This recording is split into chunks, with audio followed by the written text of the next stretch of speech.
If you are serious about receiving your manifestation, never do these 4 things. Hey guys, hope you're well. And in this video, I'm going to be sharing 4 things that I would never do and I don't want you to do if you're serious about receiving your manifestations.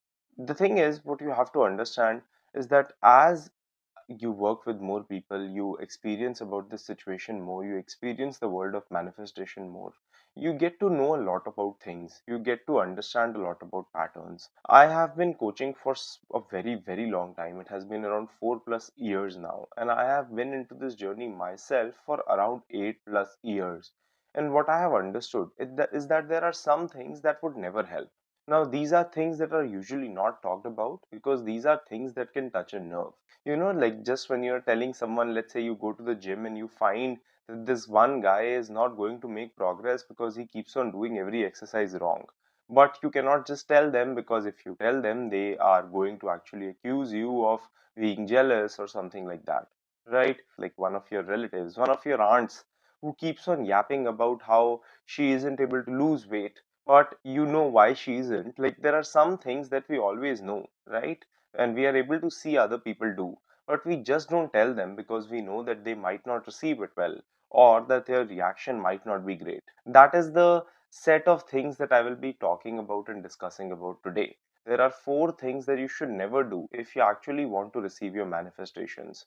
Now I know that these things are very difficult to hear, and I might come across as someone who is trying to tell you the obvious, but even when we know these things, sometimes we don't stop acting on them. Even when we know that this might not help, we sometimes still keep on doing it. And I know that sometimes we just need someone to say it out loud. We just need someone to come and tell us that, you know what, this will definitely not help.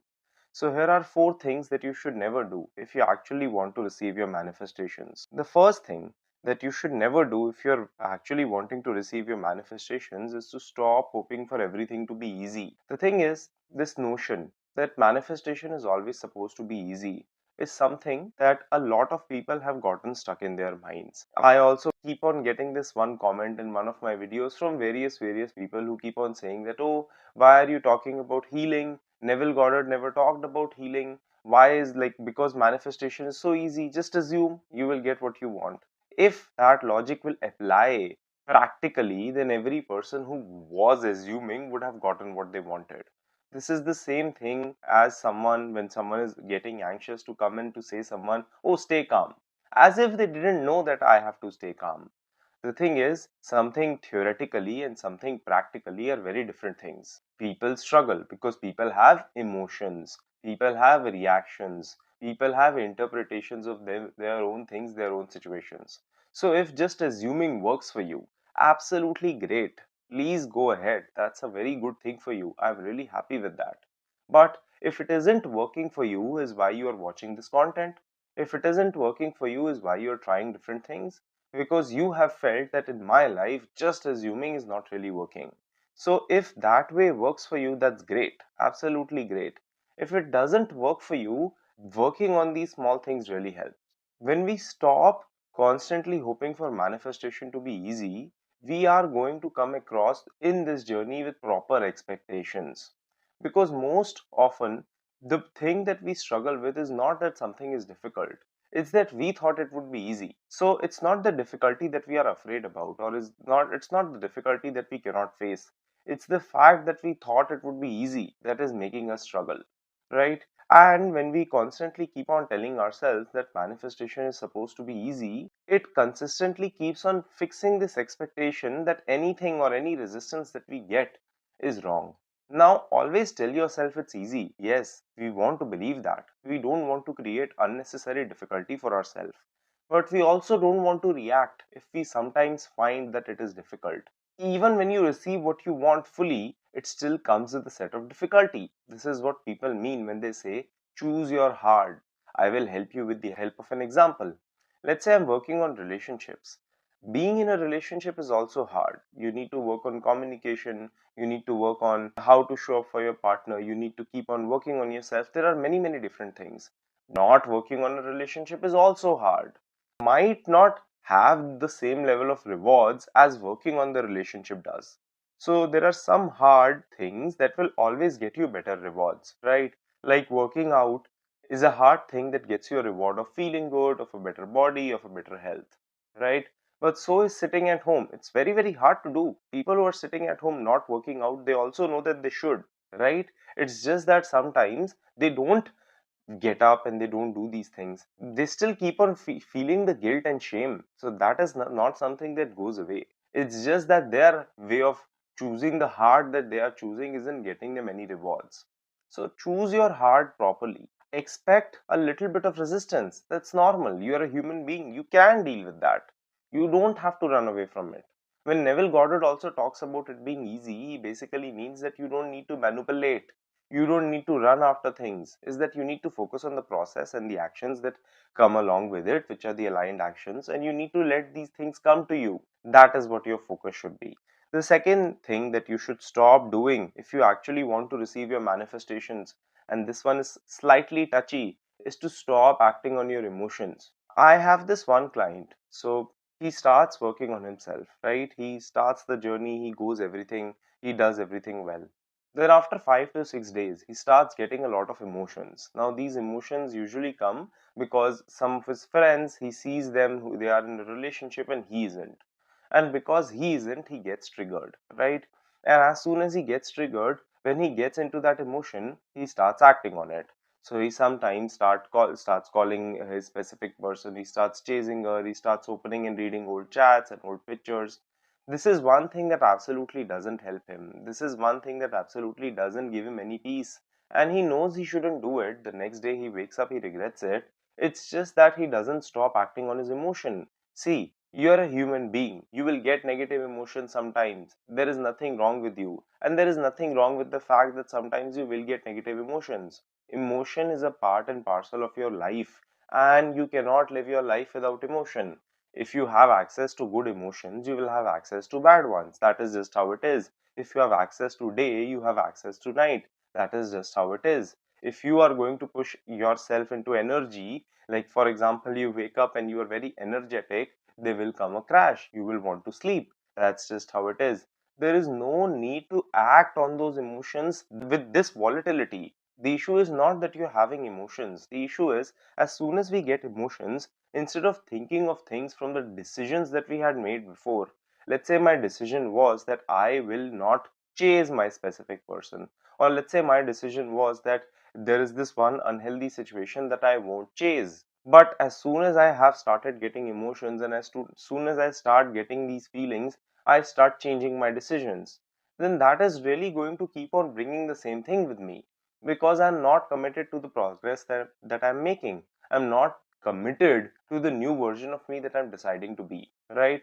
Stop consistently letting your emotions sway you. You are better than that, you're stronger than that. In fact, every time these waves of emotions come, if you just sleep on it for 1 or 2 days, that's all.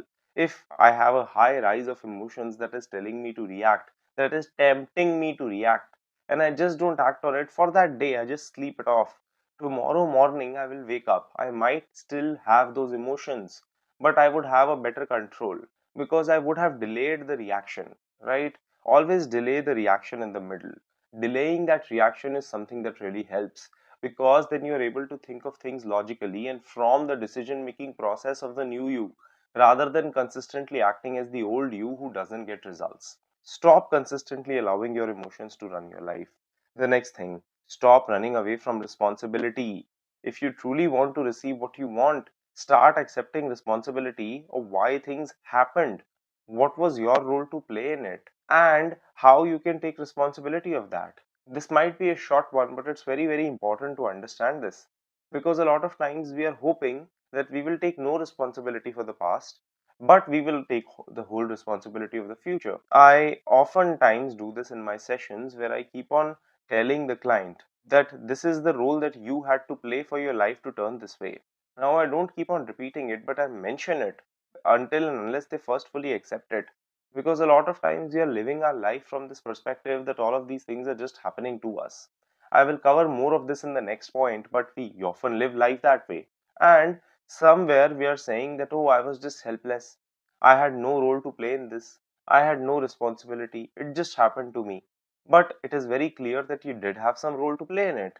Now, I'm not saying take the blame of everything, but unless I accept that I had a negative role to play in it, which shaped my life, how am I hoping that my positive actions will have any impact? If I'm accepting that the negative actions had an impact, only then changing those actions would mean that I would now have a positive impact. That is the whole point of accepting responsibility, that you do accept that I do have some role to play in it.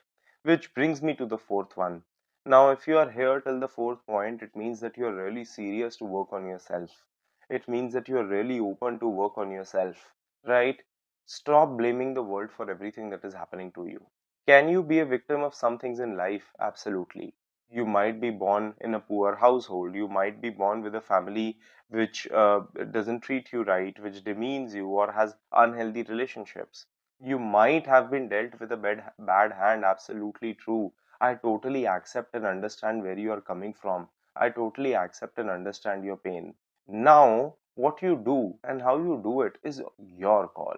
I get a lot of people constantly saying this to me, and was this one specific client who used to do this a lot. She used to consistently keep on sabotaging her relationships, and she keeps on telling me, "Oh, it's just a habit, and it's because of my parents and everything." Now, it was true, she did develop this habit because of her parents and her family. But after one or two times, she was the one choosing right now, right? Right now, she's an adult who is taking these decisions. And I have had this conversation with her numerous times. She agrees she's already out of it. So, just taking her example as a way to tell you that if she can, you can. But she kept on consistently complaining about her life, and she kept on saying, "My life is this way because of my family." And we needed to have a tough conversation that right now she's in control of her life. Right now, the decisions that she's taking is her decisions. No one is pushing her, no one is forcing her. She's the one taking these decisions. Unless she does take a responsibility of it, there is no way that this changes. Start taking responsibility of your decisions in your life. Start accepting the role that you have to play in your life turning out this way. Because unless and until you first accept that I have a role to play in this, you will not ever change it. So I hope that these four things really help you. I hope that you're able to take responsibility of these and you're able to change these, because I'm pretty sure that this will turn into something good for you and you will be able to get better results moving forward. I wish you all the best and I hope you have a good day ahead. Thanks for watching. Subscribe and share if you liked the video. The link for my one-on-one coaching, my self-help courses, and my free newsletter are in the description box below.